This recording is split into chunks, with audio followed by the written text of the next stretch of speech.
Welcome to PHP class.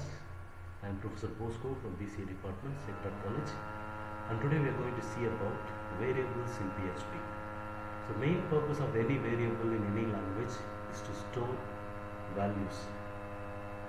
So we have different type of data, like we have integer, float, double, string, and different type of data we use in our daily life.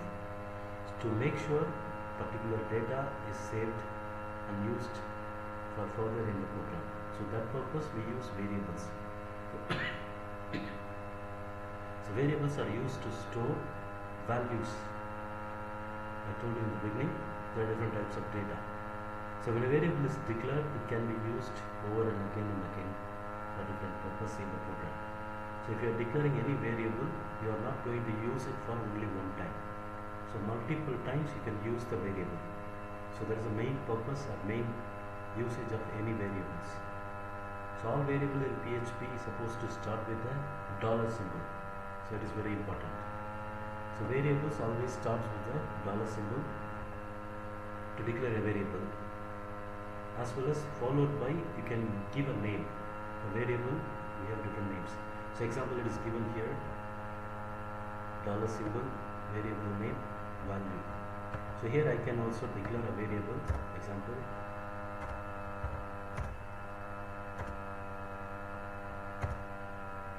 so all variables to start with the dollar symbol. Dollar, I have to give name for a variable. Example, I type as village equal to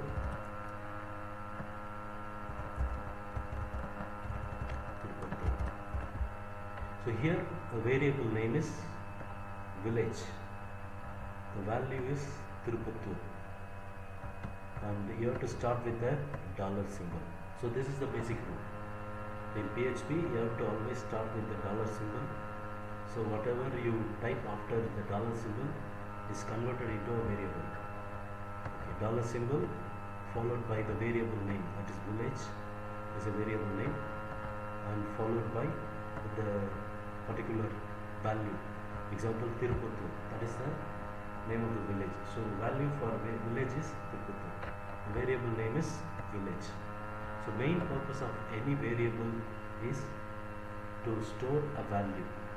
So that is the main purpose. So we have different rules for creating a variable name.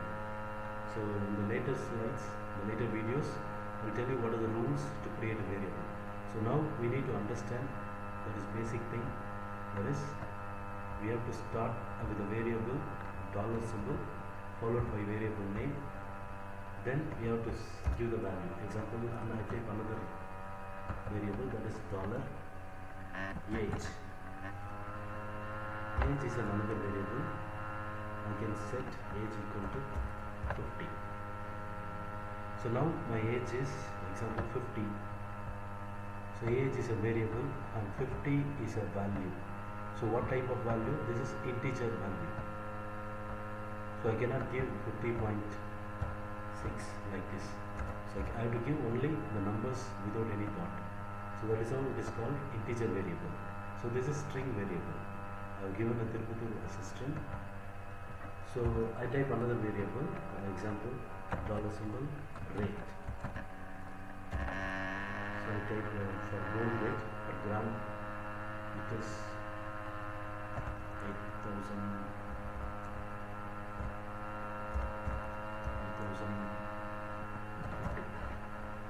So this is a float variable. Float in the sense I am using dot. So whenever I use dot, that particular value will be a float variable. Automatically this rate will be converted into a float variable. And this age variable is integer variable, and village, this variable is called as a string variable.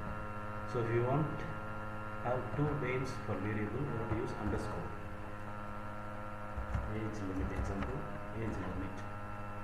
If you want to use two variable name, you have to use always underscore, village name, like this.